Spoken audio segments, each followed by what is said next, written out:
कक्षा 9 विषय गणित इकाई 4 दो चरों वाले रैखिक समीकरण प्रश्नावली 4.3 एक विद्यालय की कक्षा 9 की छात्राएं यामिनी और फातिमा ने मिलकर भूकंपीड़ित व्यक्तियों की सहायता के लिए प्रधानमंत्री राहत कोष में ₹100 अंशदान दिया।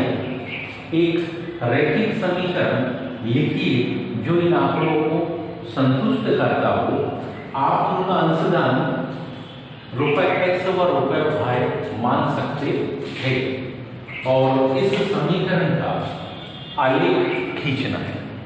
मान ले रहे हैं हम, माना यानी है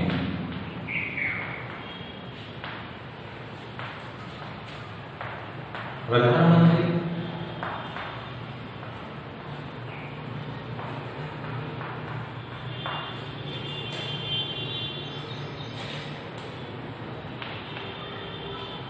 राहत कोष में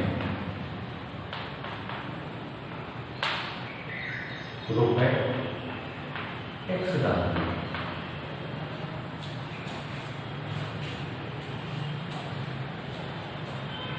तथा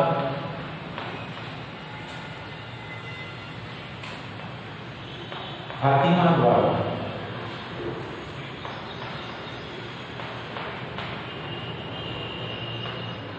प्रधानमंत्री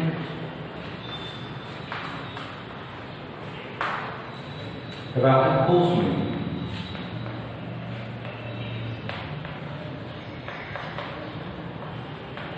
₹, वो है। हम ये नहीं जानते x कितना है, हम ये भी नहीं जानते y कितना है, लेकिन इतना तो निश्चित है, हम ये नहीं जानते कि x कितना है और y कितना है, लेकिन ये जानते हैं कि इन दोनों का योगफल 100 होता है। प्रश्नानुसार क्यों? क्योंकि यामिनी और फातिमा ने भूकंप पीड़ित व्यक्तियों की सहायता के लिए ₹100 का अंशदान दिया, इसलिए x धन y बराबर इसे कितना है 100। जब हम x को दाहिनी तरफ ले जाएंगे तो ये x में कन्वर्ट हो जाएगा, तो माना जाएगा y बराबर इसे 100 ऋण x। ये बन गया समीकरण नंबर 1। अब इस समीकरण नंबर 1 में क्रमशः आप मान रखते जाएंगे तो आपको विभिन्न प्रकार के मान मिलेंगे।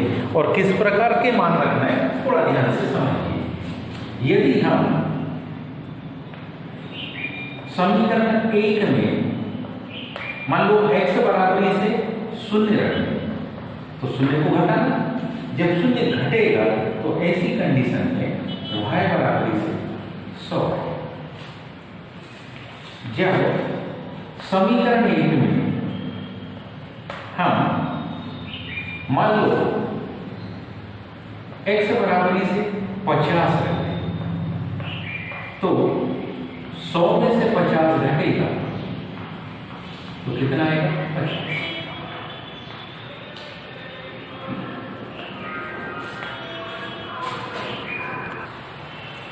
समीकरण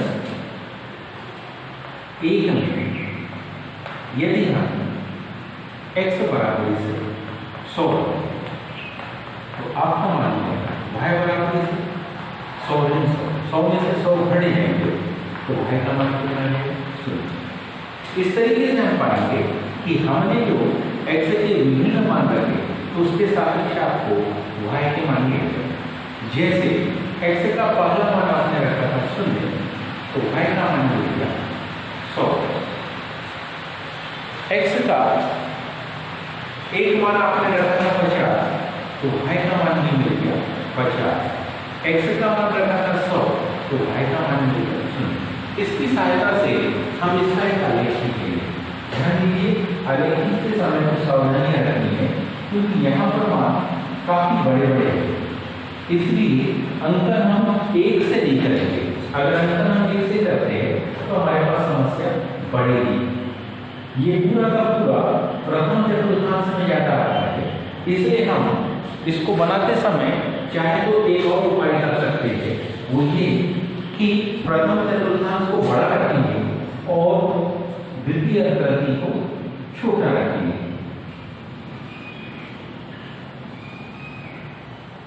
ये हमने एक्स अक्ष खींच ली। इसी प्रकार से ये हम y अक्ष बना रहे हैं।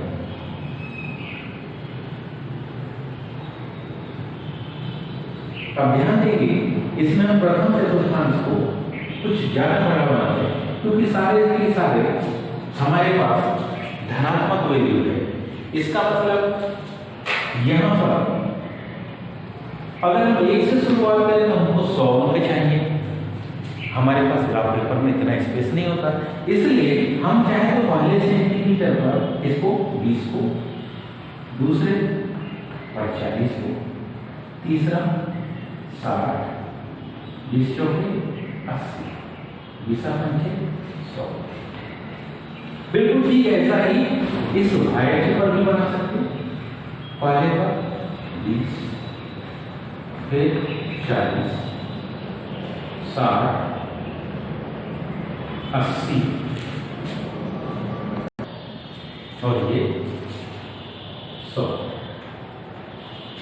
मानो देखिए x अक्ष पर 0 तो y अक्ष पर 100, तो ये बिंदु को x अक्ष पर का मान 0 तो y पर कितना 100, ये बिंदु यहाँ है।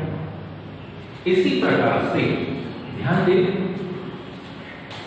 x पर 50 तो y पर भी 50, 40 और 60 के बीच में यहाँ 50 है, यहाँ भी 40 और 60 के बीच में कौन सा मान आएगा 50।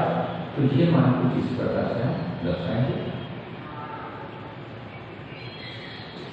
फिर अगला मान देखिए x पर 100 तो y पर 0, ये मान है। इन तीनों बिंदुओं को मिलाते हुए, इन तीनों बिंदुओं को क्या करेंगे हम मिलाते हुए इस प्रकार से हम एक रेखा बनाएंगे।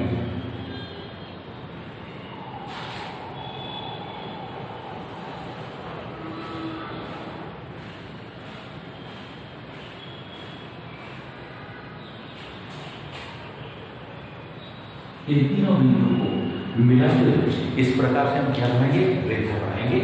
यहाँ पर इन बिंदुओं को हम दर्शाएंगे, x का मान 0 तो y का मान 100, x का मान 50 तो y का मान भी 50, x का मान 100 तो y का मान 0।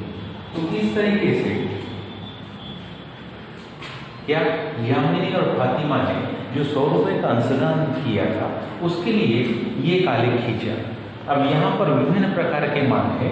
यदि फातिमा ने 100 रुपए दिए, यदि यामिनी ने 100 रुपए दिए तो फातिमा द्वारा 0, यदि यामिनी ने 50 दिए तो फातिमा ने भी 50। उम्मीद है ये प्रश्न का हल आपको समझ में आया होगा। बिल्कुल आसान से था। आज के लिए इतना ही। शेष कल। धन्यवाद।